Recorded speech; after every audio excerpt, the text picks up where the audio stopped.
everyone, to AEW Unrestricted, the official podcast of All Elite Wrestling. I am Aubrey Edwards, here with my best friend, Will Washington. I was like, who the hell are you? Will Washington. Yeah. I know, but you also stumbled over your own name, so I was like, all right, I see where Well, it's like, to be fair, it's not my real name, so it's like, whatever. I know. I thought you almost have to remember. But no offense to you, Will, but I actually have my best friend on here today. I'm very excited to welcome Chris Estell to the podcast. He is our head of wardrobe. He is my personal coffee friend and one of my closest friends at AEW. So hello, sir. How are you? Very well. Thank both of you for having me on. I appreciate the opportunity. I also appreciate you constantly rescheduling this because this is now the third time we've tried to do this. So the last time was Will's fault because he needs a root canal.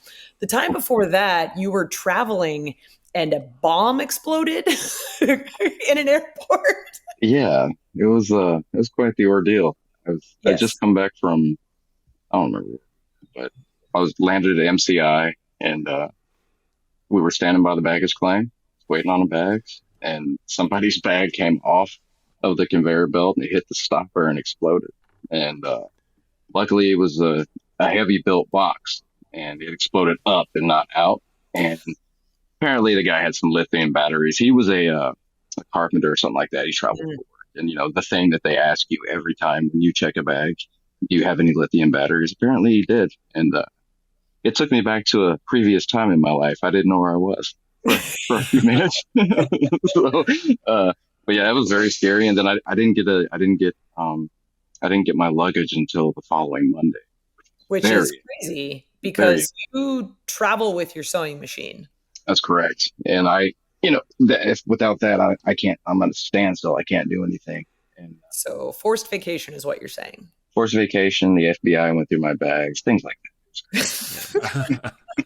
Well, so you mentioned MCI, which most people know if they travel is the shorthand for the Kansas City Airport. And if you're watching the video edition of the show, you see your KC hat.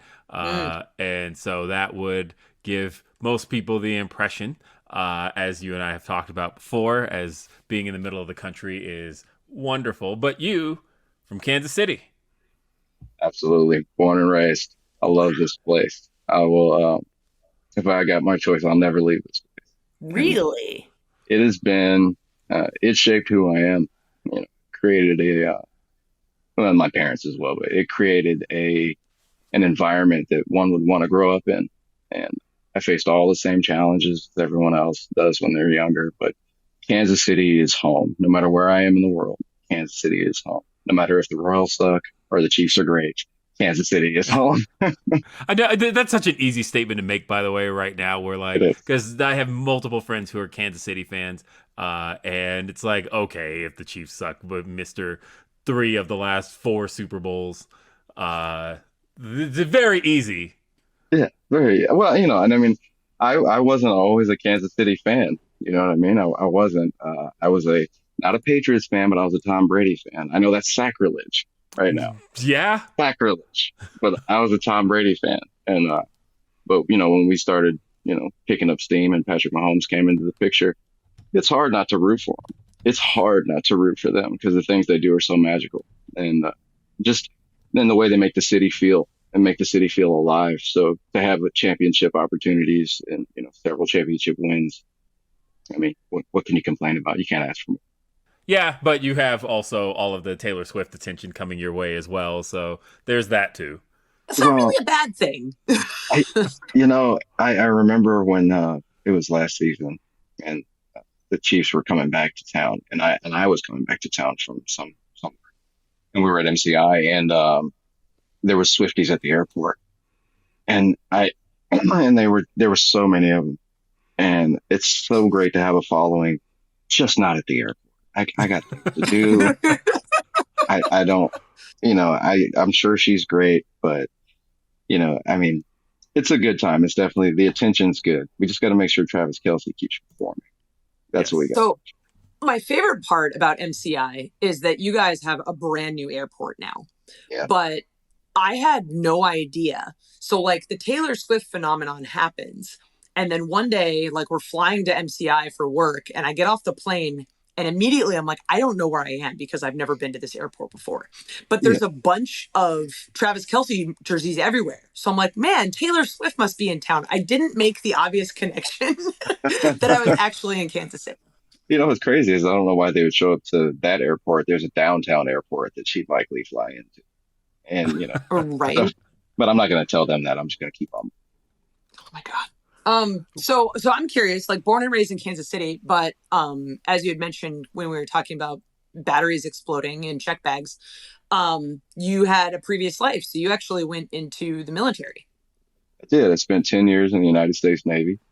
I served this great country.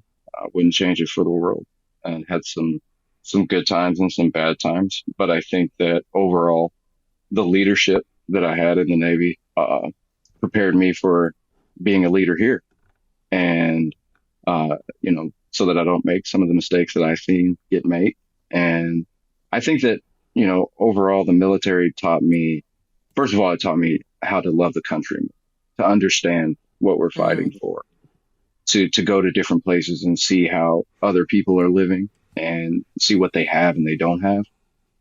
So, every time that I get to touch American soil, no matter what state it is, I realize how much I love this great country. I'm proud to have defended it in some of the worst times that we've had. And don't get me wrong, I had a blast. But I had no pun intended. Yeah, they were right. They were paying me to have fun sometimes. So I just it's one of those things. My father was in the Navy, or excuse me, my father was in the Army. My grandfather was in the Navy. My uncle was in the Navy. And oh my God! I decided to serve as well. I come from a long line. Yeah, this was Military inevitable. service. Is what you're saying. Yeah, and I was not a great student in school. And so not a whole lot of colleges were lining up to give me scholarships. So I said, right, I'll go serve the country and make something of myself. And that's what we did. Well, and then of course to bring it all full circle, you wound up in AEW. And full circle. Yeah, to bring it back to how we even got here, and kind of talking about how AEW, of course, employed at one point famed seamstress Sandra Gray, and The GOAT. she really, the GOAT. She really laid a lot of the foundation for the wardrobe department in AEW. But here you are, really at the top, head wardrobe artist. So how did that all come to be? First and foremost, I got to thank Sandra. She gave me so much and continues to give me so much knowledge. But I fell backwards into this job. I had no intention of working at AEW. I had no intention of being a gear maker. I had no intention of this being my primary sources of income. I think anybody, when you can make money off of your artwork, it just seems insane. People pay me to do stuff that I enjoy doing. So it's not like work, but the AEW had a show in Kansas City at the Silverstein Arena in Independence. And I did Fuego del Sol's gear, and I brought it. And then I brought a portfolio for Sandra to see. And, I treated it like a job interview, because a lot of times I notice, people don't treat this like a job interview. And I wanted to treat it like, hey, if you're going to take a look at me, I'm going to give my due diligence to give the respect. Was this in 21? It had to be. Okay. I think it's 21. It had to be. And she saw my work, and then we got along great.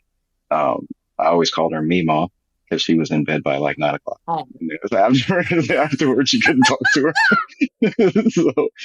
her. But she called me like 2 days later and said, hey, we'd like you to come to New York and start traveling with us. And trust me, I had no idea what I was doing. Still don't. But, it's one of those things that I'm super proud of where how far I've come. And, after she retired, they were looking for somebody to lead the department. And I said, I could probably do that. And so here we are. Damn. This is wild. I like that it's just like, oh yeah, you have this GOAT that everyone in the industry knows, and now it's just, nope, now you have her job. Good luck. Have fun. It's like, take it easy, buddy. You know what I mean? Right. peace, gonna go retire, bye. She just like Yeah. dives away. But I mean, like, you're absolutely killing it. Like, you're doing incredible work. I constantly see you working both in arena and not in arena. and I'm just so excited to talk more about you and more about what you do here on AEW Unrestricted after a quick break. AEW Unrestricted, it's Aubrey and Will with our special guest, Chris Estell. He is the head wardrobe artist for All Elite Wrestling. And Chris, I want to ask you about really some of your favorite gear stories, talking about some of your favorite designs that you've gotten to make and some of the inspirations behind those designs. I think, first and foremost, I think working with Bryan Danielson has been a highlight of anything that I've ever done, because he's so kind, and he lets you be free. He'll tell you, what colors or what.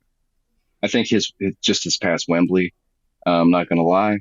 I went out because I didn't see any of the show. Man, I was so busy, but I went out and I got to see him come down the ramp, and that was a long ramp too. So I got a real good look at it, and I won't lie. Like, I welled up with tears a little bit because it's like, this is, with, I didn't know, but he would then go on to become champion. So I've had a great track record of working with champions in the company. And so now I work with him as the champion, which has been amazing.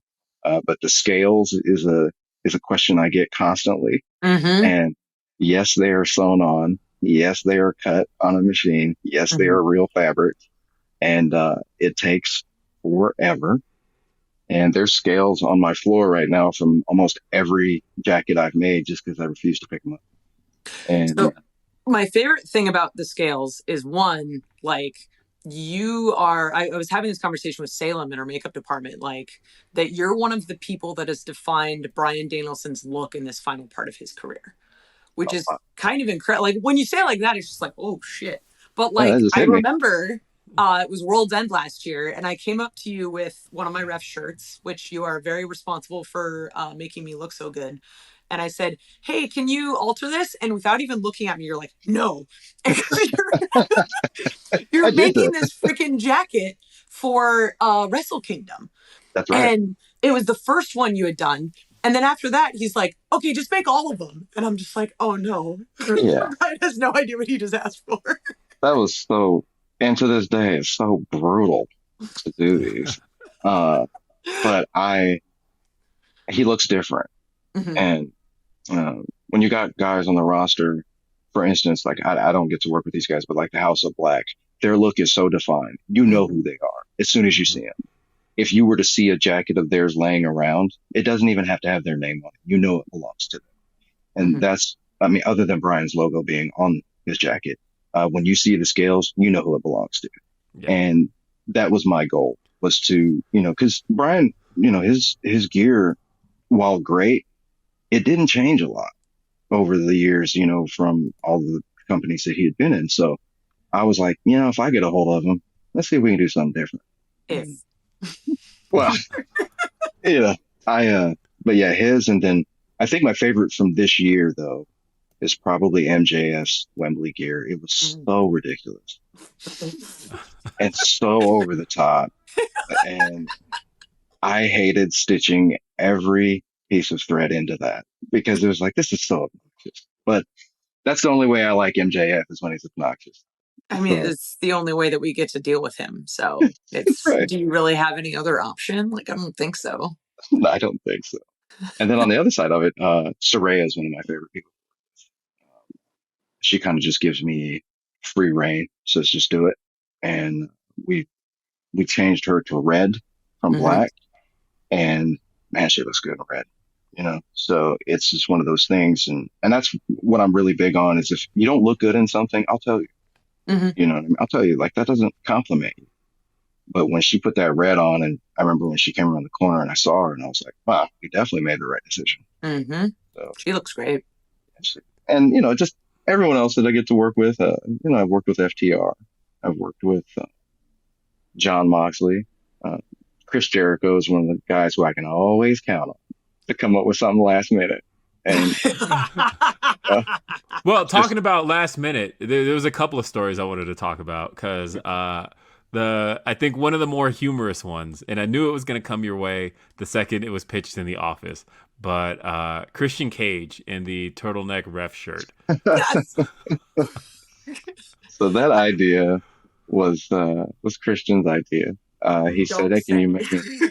You can make me a ref shirt."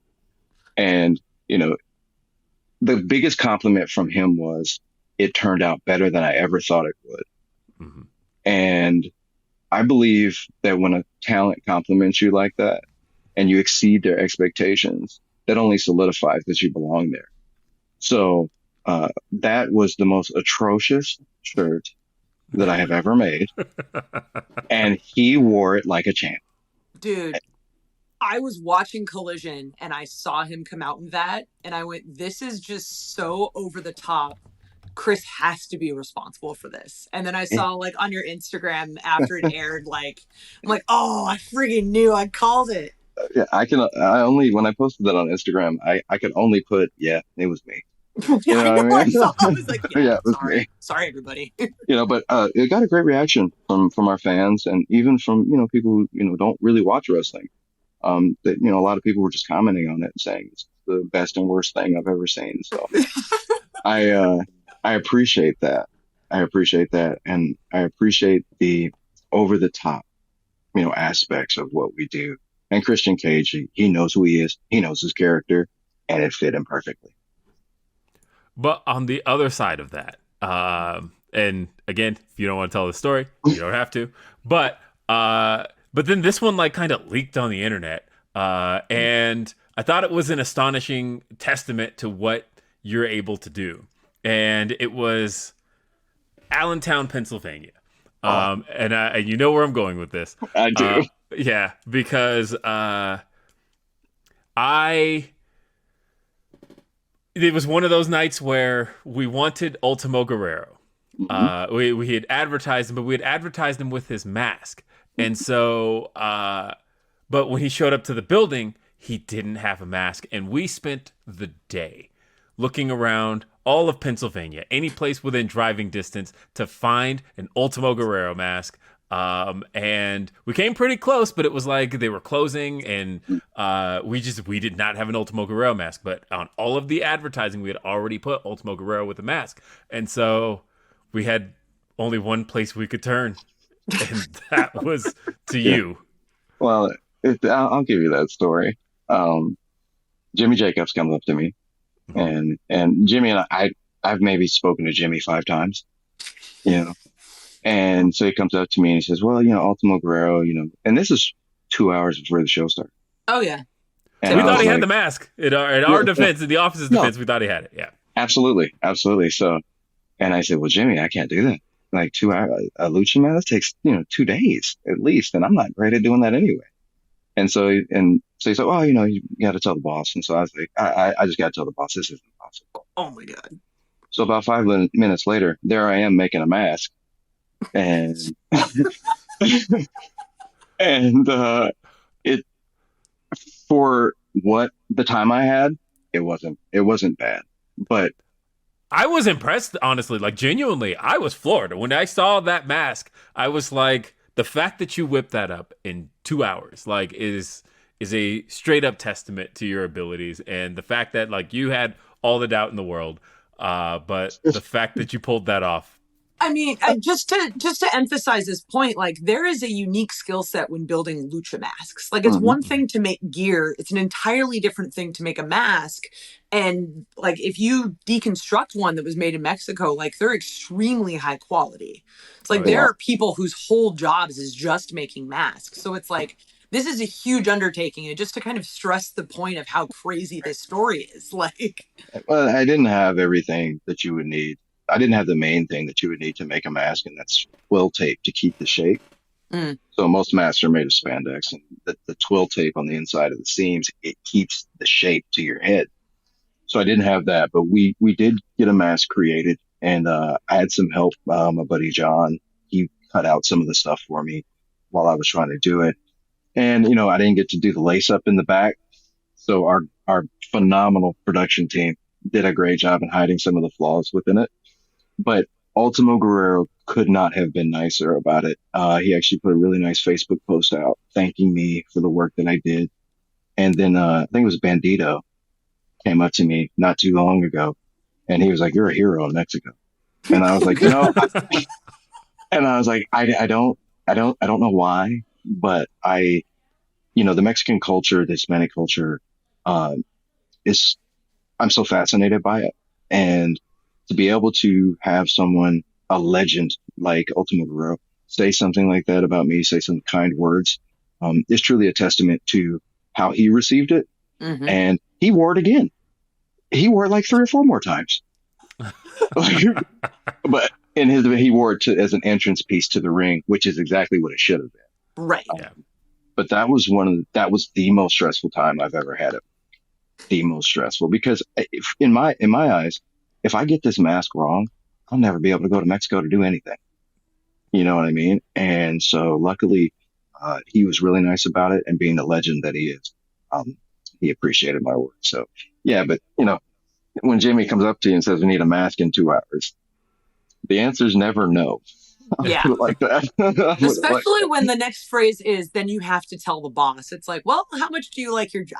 Like, yeah, right. Well, it was that, and then I could just tell in the boss's eyes that no matter what I said, I was going to be doing this, man. you're going to say yes, and you're going to do this. That's just how this works. And like in everybody's defense here, like I think Tony, especially knowing Tony as well as I do, I feel like he has a lot of trust in you. Like when it comes to really anything, there's so many times where we'll be preparing for a post show press conference, and it's literally like, okay, need Chris. I know Chris is going to be good for making sure that I look good, making sure I have the right tie, making sure I have whatever. And I think, in Tony's view, he saw, we needed this mask, and he knew if there was one person who would be up for the challenge, even with all of the doubt you could possibly have in it, he knew you would be the one. And I think that's a testament to everything you do for our talent, everything you do for Tony, and it's trial by fire. It truly is. And speaking of Tony, I'm big on the executives in the company always looking the part. Mm-hmm. Always making sure that whether it's getting their pants hemmed or having a clean shirt on standby or whatever the case may be, Tony's one of those. He's the boss. Mm-hmm. He's the face. So he cannot go to a media scrum or anything looking bad, and he trusts me enough to know that I will tell him, "Hey man, you probably need a new shirt," or something like that. And it's come to the point now. I just drop shirts off at pay-per-views. I'll just drop them off. If he wears them, he wears them. If he doesn't, he doesn't. But I think the company overall has trust in me that I have the best interest of the company in mind anytime I do anything. And I believe that kind of atmosphere can only breed success. And AEW is one of those places that success is hard to come by, but when you get it, you better treat it well. And it's not just that; it's that you work hard to hold on to that. Exactly. It's the success and the respect, right? Because it's one thing to earn it, but like you can lose it real quick in this business. Very quickly, and it's one of those things that you have to look at. What am I here for? Oftentimes, I've seen individuals get caught up in, wanting to be one of the boys, and of course, being one of the boys would be great, but I'm almost 40 years old, so I can't be, I can't be doing what they do anymore, and so I know what I'm there for. I know why I'm there, and I know that people want me, and so that's all I need. So good. Okay. So much more to talk about. Another quick break here at AEW Unrestricted. AEW Unrestricted, Aubrey and Will talking to Chris, and in the course of the time that we have started this podcast, he has gotten 32 text messages requesting gear. So if it hasn't been clear up to this point how important and pivotal he is to the success of AEW, I don't think I've gotten 32 texts in a single day. Let alone. It's rough. It's rough. Oh my God. It's rough. How do you manage all of it? Because you're flying in with a sewing machine, you're sewing in your room in the hotel, you're constantly working at the venue, and I know you're working at home. How do you manage all of this? I can't take any credit for it. I have a wonderful team.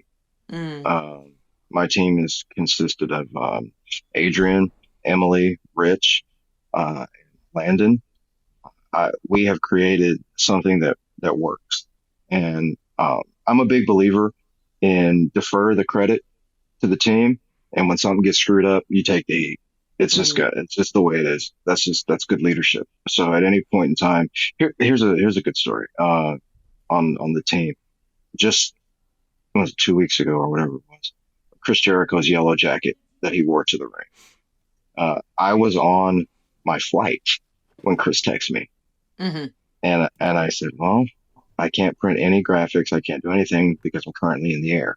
Hmm. And when I got to the town, I was like, I'm not gonna have any resources. So I text Adrian and I text Landon and I said, hey guys, this is what we got to do.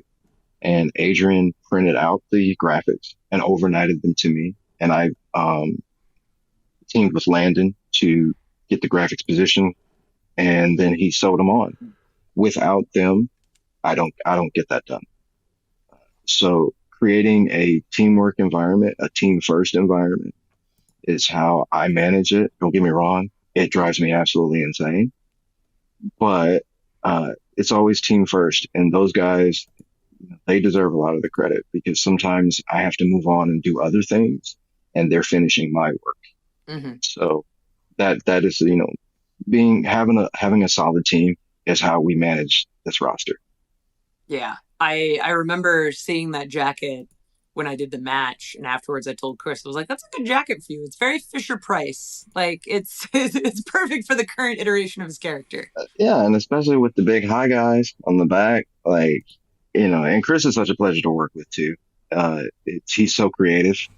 And when he tells you, hey man, just let's do something with this, he's giving you the right.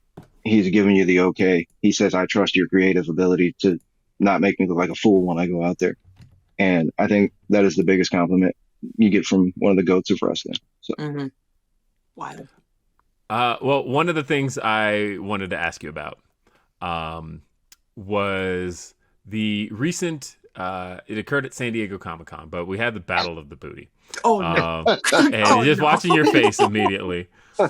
And so, of course, this was a collaboration with Adult Swim, and being that it's exactly what it was, you had to make costumes for this.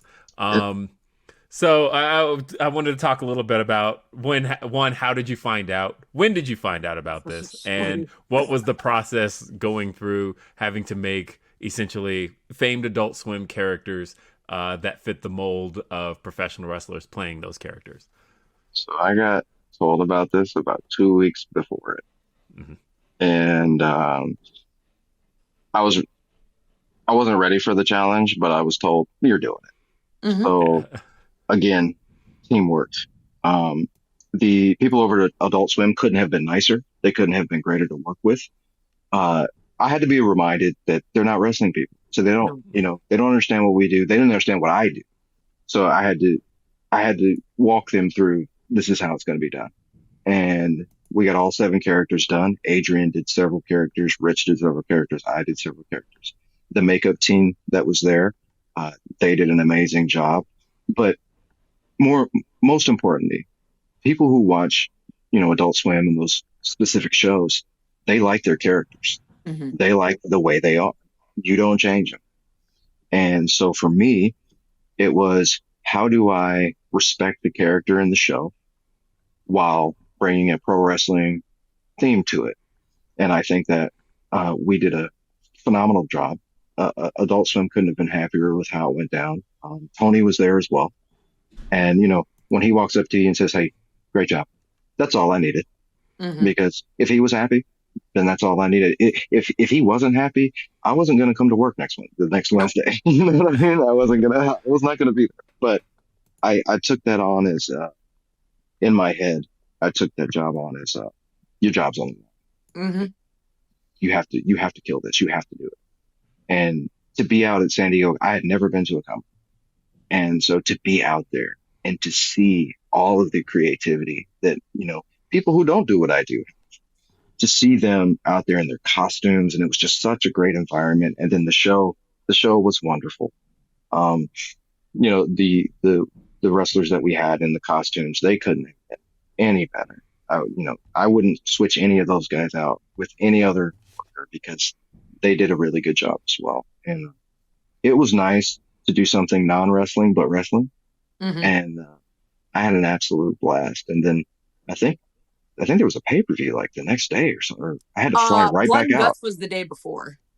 I had to fly back to, it's either Collision or something. We had Collision in Arlington the very next day. That's right. So I got up, I did Comic-Con, and I got an hour of sleep, got up, flew to Arlington, and then did Collision. Battle of the Belts also? Was it Collision Battle of the Belts? I think it might have been, because Blood and Guts was the day before. Mm-hmm. Comic-Con was Thursday, and then Friday and Saturday was the Arlington. It was ROH pay-per-view. Yeah. That's what it was. That's what you're absolutely right. Yes, ROH pay-per-view. How did I know something and neither of you did? Like, this doesn't, no. My brain is frozen in certain parts. It was Ring of Honor. That's what it was it was Ring of Honor, and that's where my I was failing to make the association because I'm thinking like AEW didn't have a pay-per-view, but we did have Death Before Dishonor. Phenomenal show, like top to bottom. That was the whole Arlington run was great. I have such fond memories of that whole run in Arlington. I'll always think of the churros. Amazing. Yeah. Yes. I will go back just for that. Yeah, churros and catering like on a regular basis. How is this not happening on the road?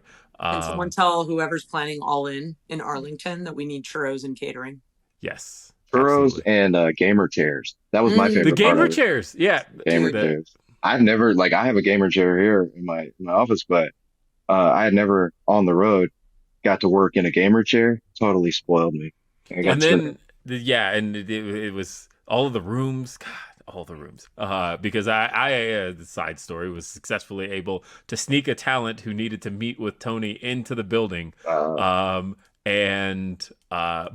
had to not be seen. I guess we could tell it now because they've returned, but like it was Jamie Hayter who had to make her return, it was before All In, and until we could get her, we didn't want her to be seen by talent, didn't want her to be seen by fans, and the fact that building had enough people to hide her in the back room and sneak her in, and then when it was time to meet with Tony, we were able to do it, and it was cool, and nobody knew, and it was fun. I think that's cool. That's really cool. One of the things that I wanted to kind of bring it full circle. So you talked about at the beginning, this not being something that you really saw as a career for yourself, but you knew that you had to take the chance. And the thing that I really wanted to ask you was how did this even become, even from a hobby standpoint, how did it become something that you were even interested in? I've always known how to sew. My mom taught me how to sew when I was a kid. And then Mrs. Sonia Felder, when I was in middle school, she had me sew a football. I think we all did something like that in high school or middle school. We sewed a football in home ec, and it wasn't that great.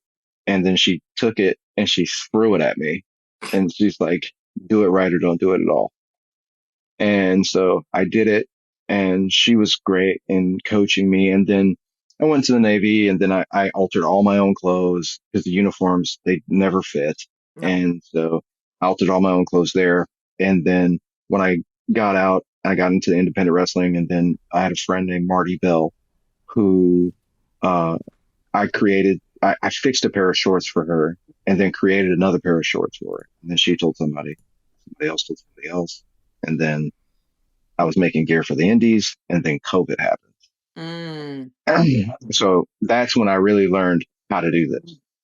And I made a couple thousand masks and donated them to retirement homes and schools and stuff like that. And it was just from there, I really started to appreciate the craftsmanship that it takes. And then, the first, time, like I said, with Sandra was like, that was the first time I had ever done anything for anybody on TV. And Ruby Soho was also one of the first ones to take a chance on me. It was New Year's Eve, and I was just sitting around, and I got a call from a number I didn't know, and it was Ruby. Mhm. And she was like, "Hey, my gear maker backed out. I got this big championship match on Wednesday. I was wondering if you could do something for me." And I had like 3 days, and I did it, and I'll never forget. I sat upstairs as a fan. I sat upstairs with my mom and my family, and I watched Ruby Soho walk out that tunnel. It was something that I made, and that right there told me, you can do this. Yeah. And so I mean, it's just taken off from there. And I've had so many great people who support me. You never do it by yourself. You never do it. And people open doors for you, and it just takes courage to walk through them. That's all it is, and so I mean, that's where I'm at with it now. I'm very happy here. I'm very excited for what's upcoming. And I think my favorite part about the job is when I get surprised. Like, when we were at All In Wembley, I was one of the production people came and grabbed me and said, "Hey, we need you to come over here to this room." And I was like, "Oh, okay, fine. That's okay." I knock on the door, opens, it's Ricochet. Mm-hmm. Yeah. And I was like, "Oh man, how are you?" Like, and he just needed me to do something real quick for him. But that's just one of those things that wrestling can still surprise me after all these years. So it's the love of the game. That's why I'm here.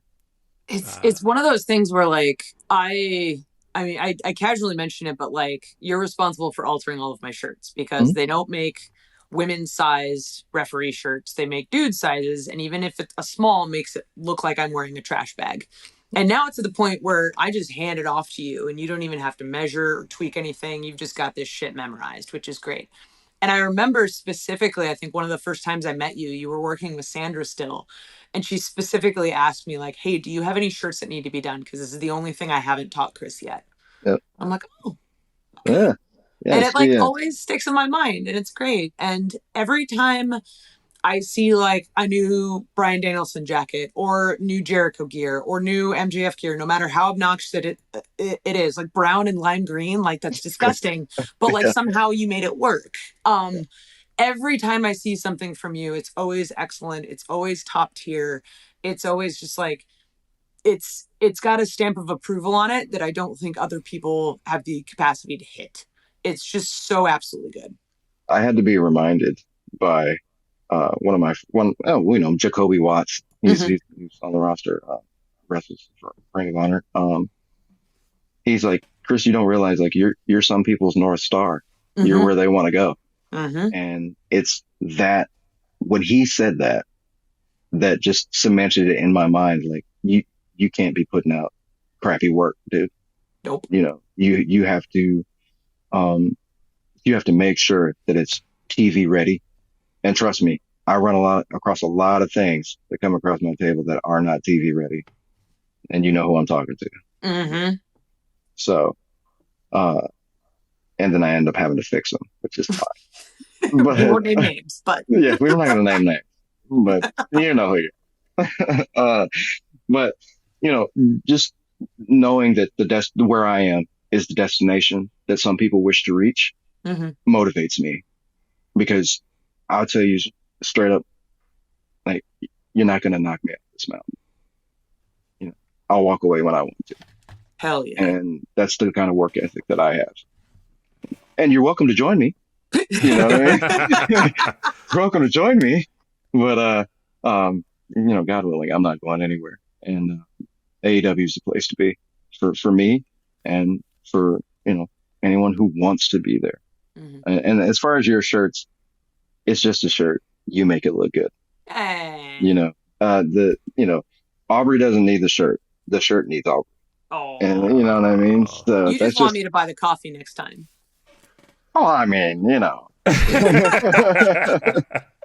Chris, this has been an absolute pleasure having you here on AEW Unrestricted. And you can see all of Chris's work across all the shows that we do on a weekly basis, because AEW is everywhere, and we're continuing to grow, and we're continuing to be in front of you. If you want to catch more of this podcast, definitely check us out on Apple Podcasts, Spotify, wherever you get your podcasts. Just search AEW Unrestricted. You can also check out video editions of this show on our YouTube channel, our AEW Unrestricted YouTube channel. Hit that subscribe button so you never miss an episode, and catch up on all the latest AEW shows on the go when you download the TNT and TBS apps from the App Store and Google Play. Then sign up for our weekly newsletter at tntdrama.com/elitefleet to get updates on upcoming shows, live events, sweepstakes, merchandise, and more. You can watch Dynamite on Wednesdays on TBS. You can watch Ring of Honor Honor Club every Thursday. You can watch Rampage on TNT every Friday.